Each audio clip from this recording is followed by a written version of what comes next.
કી જય।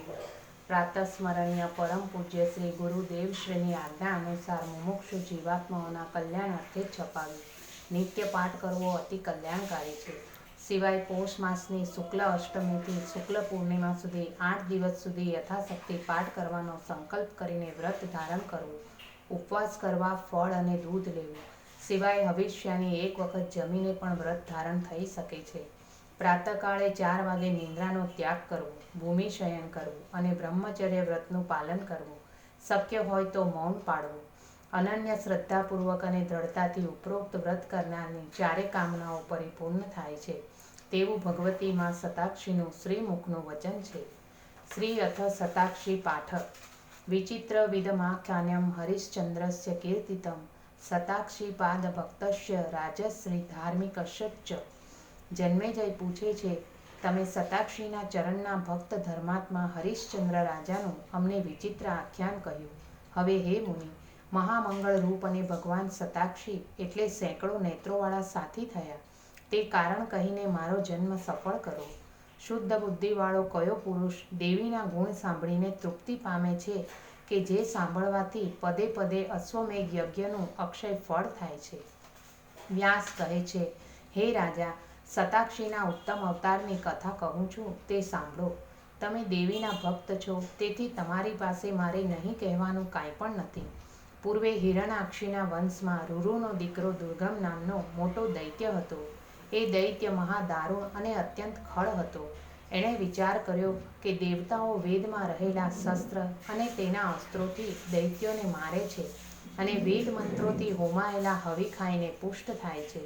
તેથી દેવતાઓનું વેદ વિના બીજું કાંઈ બળ નથી, માટે વેદનો નાશ થાય તો દેવતાઓનો નાશ થાય જ એમાં કશો સંદેહ નથી।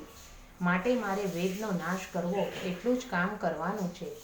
આ પ્રમાણે વિચાર કરીને એ દૈત્ય તપશ્ચર્યા કરવા સારું હિમાલયમાં ગયો અને ત્યાં જઈને મનમાં બ્રહ્માનું ધ્યાન ધરતા વાયુનું ભક્ષણ કરીને રહેવા લાગ્યો। તપ કરતાં 1000 વર્ષ પૂરા થયા ત્યારે તેના તેજથી દેવ, દૈત્ય સઘળા લોકો તપવા લાગ્યા। પછી પ્રસન્ન થયેલા બ્રહ્મા તેને વરદાન આપવા માટે હંસ ઉપર બેસીને તેની પાસે ગયા। આંખો બંધ કરીને બેઠેલા તે દૈત્યને બ્રહ્માએ સ્ફુટ રીતે કહ્યું કે તારું કલ્યાણ થાવ, જે તારા મનમાં હોય તે વરદાન માંગ। હું કે જે વરદાન દેનારાઓમાં મુખ્ય છું તે આજ તારા તપથી પ્રસન્ન થઈને આવેલો છું।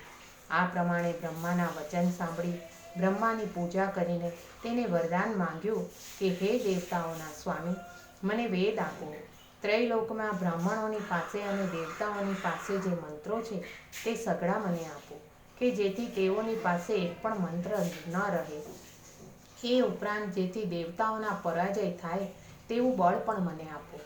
આ પ્રમાણે દુર્ગમના વચન સાંભળી 4 વેદના સ્વામી બ્રહ્મા તથાસ્તુ એમ બોલતા બોલતા સત્યલોકમાં ગયા। તે દિવસથી બ્રાહ્મણો વેદના સમૂહને ભૂલી ગયા। પૃથ્વીમાં સ્નાન, સંધ્યા, નિત્ય હોમ, શ્રાદ્ધ, યજ્ઞ આદિનો લોપ થતાં મોટો હાહાકાર વરસી રહ્યો। બ્રાહ્મણો પરસ્પરમાં કહેવા લાગ્યા કે આ તે શું થયું? વેદનો જ અભાવ થઈ ગયો તો હવે આપણે શું કરવું? આ પ્રમાણે પૃથ્વીમાં મહાદારૂણ અનર્થ પેદા થતાં યજ્ઞના ભાગ નહીં મેળવવાના લીધે બધા દેવતાઓ નિર્બળ થઈ ગયા અને તે સમયે દુર્ગમ દૈત્યે સ્વર્ગને ઘેરો ઘાલતા તે વજ્ર જેવા દેહવાળા દૈત્યની સાથે યુદ્ધ કરવામાં આસક્ત થયેલા દેવતાઓ પર્વતોમાં, વનોમાં અને મેરુ પર્વતની ગુફામાં રહીને પરમ શક્તિરૂપ જગદંબાનું ધ્યાન કરવા લાગ્યા। અગ્નિમાં હોમ આદિ નહીં થવાને લીધે વૃષ્ટિનો અભાવ થવા લાગ્યો। વૃષ્ટિ નહીં પડવાને લીધે જળ વિના પૃથ્વી સુકાઈ ગઈ। કૂવા, વાવ, તળાવ અને નદીઓ સુકાઈ ગયા। હે રાજા, એ અનાવૃષ્ટિ 100 વર્ષ સુધી રહી। ઘણી ઘણી પ્રજા અને ગાય ભેંસ આદિ પશુઓ મરી ગયા। સબોને ઉપાડી જનારા માણસો નહીં મળવાથી મનુષ્યના સૌ ઘરમાં જ પડી રહેવા લાગ્યા। આ પ્રમાણે અનર્થ ઉત્પન્ન થતાં શાંત ચિત્તવાળા બ્રાહ્મણો જગદંબાનું આરાધન કરવા માટે હિમાલયના પડખામાં જઈને સમાધિ, ધ્યાન અને પૂજાઓથી નિરંતર દેવીનું ભજન કરવા લાગ્યા। આહાર છોડી દઈને ભજનમાં જ આસક્ત રહી તેમનું જ શરણ લઈ બેઠેલા બ્રાહ્મણોએ જગદંબાની પ્રાર્થના કરવા લાગ્યા કે હે જગદંબા, હે મોટા ઈશ્વરી, દયા કરો। જો કે પામર લોકો સઘળા અપરાધોમાં આવ્યા હોય તો પણ તમારે આમ કરવું યોગ્ય નથી। હે દેવતાઓના ઈશ્વરી, કદાચ અમોએ અપરાધ કરવાથી તમને ક્રોધ ઉત્પન્ન થયો હોય તો પણ તમે સર્વના અંતર્યામીપણાને લીધે લોકોને જેવી પ્રેરણા કરો છો તે પ્રમાણે લોકો કરે છે, માટે અમારો અપરાધ નહીં ગણવો જોઈએ. હે મહેશ્વરી, તમે વારંવાર શું જોયા કરો છો? તમારા વિના અમલોકોની બીજી કોઈ પણ ગતિ નથી અને તમે જેમ ઈચ્છો તેમ કરવાને સમર્થ છો. હે અંબિકા, આ ઉત્પન્ન થયેલા મોટા સંકટમાંથી અમને કાઢો. અમો જળ વિના સી રીતે રહી શકીએ? હે મોટા ઈશ્વરી, હે જગદંબા, પ્રસન્ન થાઓ. હે અનંત કોટી બ્રહ્માંડોને ચલાવનારા, વેદાંતથી જાણવા યોગ અને બ્રહ્માંડના ઈશ્વરી છો, તમને વારંવાર પ્રણામ કરીએ છીએ. સર્વના કારણરૂપ તમે જેને સઘળા વેદો નેતિ નેતિ એમ સર્વના નિષેધના અવધિપણાથી જણાવે છે, તેમને અમે પરિપૂર્ણ ભાવથી નમીએ છીએ. આ પ્રમાણે ઋષિઓએ પ્રાર્થના કરતા ભુવનોના દેવી ઈશ્વરી શ્રી પાર્વતી દેવીએ પોતાનું અનંત નેત્રમય અને આંજણોના સરખું શ્યામ સ્વરૂપ દેખાડ્યું. એમના નેત્ર નીલકમલના જેવા વિસ્તરણીય હતા. સ્તન અત્યંત કઠણ, સરખા, ઊંચા, ગોળ, પુષ્ટ અને ઘાટા હતા. એક હાથમાં બાણ, એક હાથમાં કમળ, એક હાથમાં અનંત રસ તથા ફળવાળા, ભૂખ તરસ અને જરાને મટાડે એવા ફળ મૂળ તથા શાક આદિ, અને એક હાથમાં મોટા આયુધ ધર્યા હતા.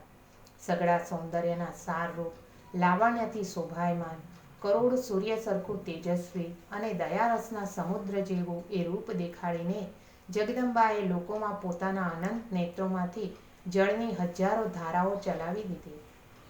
નેત્રોમાંથી પેદા થતા જળોની 9 દિવસ સુધી મોટી વૃષ્ટિ થઈ. સગડાઓને દુખ્યા જોઈને જગદંબાએ પોતાના નેત્રોમાંથી આંસુ વહાવ્યા. તેથી સર્વ લોકો અને સર્વ ઔષધિઓ તૃપ્ત થઈ. હે રાજા, એ જળોથી નદીઓ અને નદીના પ્રવાહ ચાલ્યા. દેવતાઓ છુપાઈ રહ્યા હતા તેઓ પણ બહાર નીકળ્યા. દેવ અને બ્રાહ્મણોએ મળીને જગદંબાની સ્તુતિ કરી કે હે વેદાંતથી જાણવા યોગ, હે બ્રાહ્મણ બ્રહ્મા સ્વરૂપ, તમને પ્રણામ કરીએ છીએ. હે દેવી, હે ભક્તોને કલ્પવૃક્ષરૂપ, હે ભક્તોને વાસ્તે અવતાર ધરનારા, હે સદાય તૃપ્તિરૂપ, હે ઉપમા રહિત, હે ભુવનેશ્વરી, અમો તમને પ્રણામ કરીએ છીએ. અમ લોકોને સુખ દેવા સારું તમે આ અતુલ હજારો નેત્ર ધર્યા, એટલા માટે આજથી તમારું નામ સતાક્ષી કહેવાશે.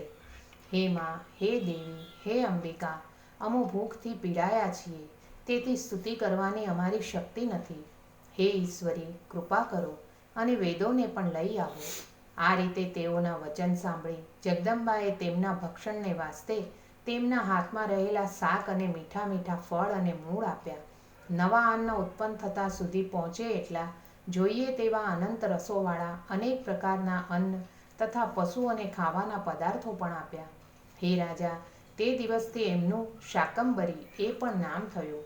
પછી એ વાતનો કોલાહલ થતાં દુર્ગમ દૈત્ય દૂતોના કહેવા ઉપરથી વૃત્તાંત જાણીને સૈન્ય તથા આયુધો સહિત યુદ્ધ કરવા લાગ્યું. 1000 અક્ષોહિણી વર્તુળતા તરત અનેક બાણ મૂકતા એ દૈત્ય દેવીની આગળ ઊભેલા દેવતાઓના સૈન્યને અને બ્રાહ્મણોના સમૂહને ચારેકોરથી ઘેરી લીધા. આમ થતાં દેવતાઓના મંડળમાં મોટો કિલકિલ શબ્દ થવા લાગ્યો અને સઘળા દેવો તથા બ્રાહ્મણો ત્રાહી ત્રાહી એવા વાક્ય બોલવા લાગ્યા. પછી જગદંબાએ દેવતાઓ અને બ્રાહ્મણોના રક્ષણને વાસ્તે તેઓનું ફરતું પોતાનું તેજોમય ચક્ર રાખ્યું અને તે પોતે ચક્રની બહાર ઊભા રહ્યા. આમ થયા પછી દેવી અને દૈત્યોને મોટું યુદ્ધ થવા લાગ્યું. એ અદ્ભુત યુદ્ધમાં બાણોની વૃષ્ટિથી સૂર્યનું મંડળ ઢંકાઈ જતાં પરસ્પરના બાણ ઘસાવાથી ઉત્પન્ન થયેલા પ્રકાશથી જ કામ ચાલવા લાગ્યું. ધનુષ્યની દોરીના કઠણ ટંકારોથી દિશાઓ પણ બહેરી થઈ ગઈ.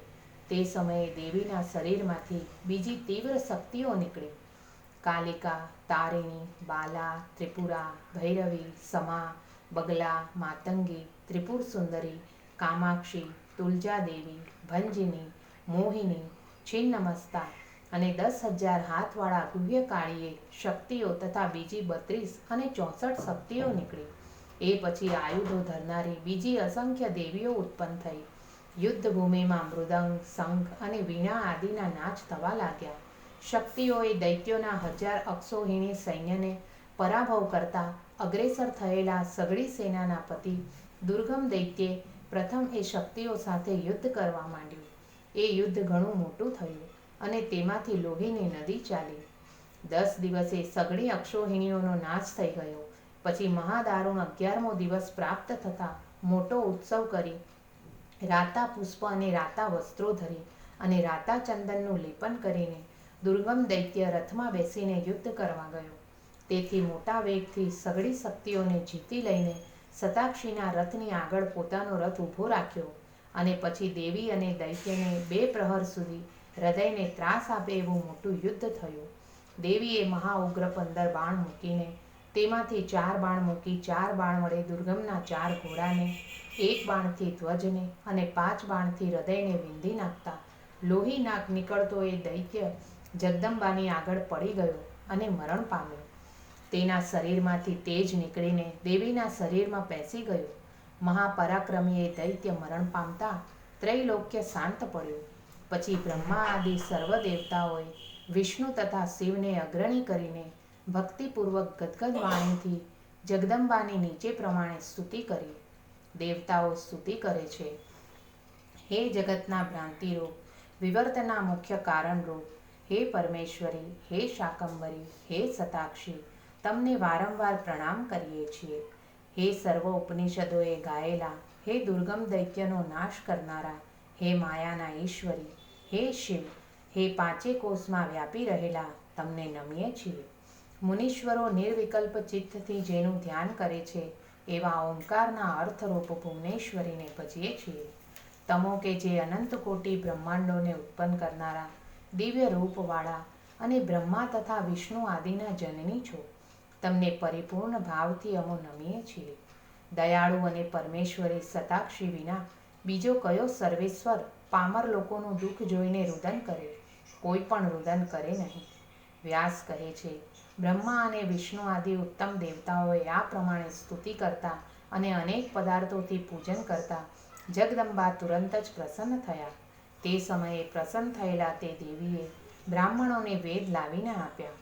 વેદ લાવીને કોયલ સરખા મધુર સ્વરથી તેમણે વિશેષ ભલામણ પણ કરી કે મારા ઉત્તમ શરીરરૂપ આ વેદનું તમે લોકોએ સારી રીતે પાલન કરવું. આ વિના જે અનર્થ થયો હતો તે હમણાં જ તમારાથી જોવામાં આવ્યો છે. તમારે સર્વદા મારું સેવન અને મારું પૂજન કરવું જોઈએ.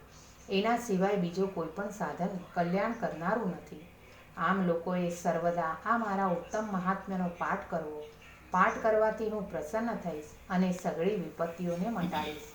દુર્ગમ દૈત્યને મારવાથી થયેલા મારા દુર્ગા એ નામનું અને 1000 નેત્રોને લીધે થયેલા શતાક્ષી એ નામનું જે મનુષ્ય ઉચ્ચારણ કરશે તે મનુષ્ય માયાને ભેદીને મારા સ્વરૂપને પામશે. આ વિષયમાં જાજુ હું શું કહું? વાસ્તવિક જે સાર છે તે કહું છું કે સઘળા દેવ અને દૈત્યોને પણ મારું સર્વદા સેવન કરવું યોગ્ય છે. સંતોષને ઉત્પન્ન કરનારા સચ્ચિદાનંદ રૂપ ભગવતીએ આ પ્રમાણે કહીને દેવતાઓ જોવા છતાં અંતર્ધ્યાન થઈ ગયા. આ અત્યંત મોટા રહસ્યરૂપ સઘળું આખ્યાન કહ્યું. સર્વ કલ્યાણ આપનારા આ આખ્યાનને પ્રયત્નપૂર્વક ગુપ્ત રાખજો. જે માણસ ભક્તિમાં તત્પર થઈને આ અધ્યાયનું નિત્ય શ્રવણ કરે છે તેની સઘળી મનોવાસનાઓ પૂર્ણ થાય છે અને તે દેવીના લોકમાં પૂજાય છે. યયમ શૃણુયા ત્રિયત્યધ્યાયમ ભક્તિ તત્પરઃ સર્વાન કામાન વાપ્નોતિ દેવી લોકમહીયતે. શતાક્ષી માત કી જય, શાકંભરી માત કી જય, દુર્ગા માત કી જય, પાર્વતી માત કી જય, અંબે માત કી જય.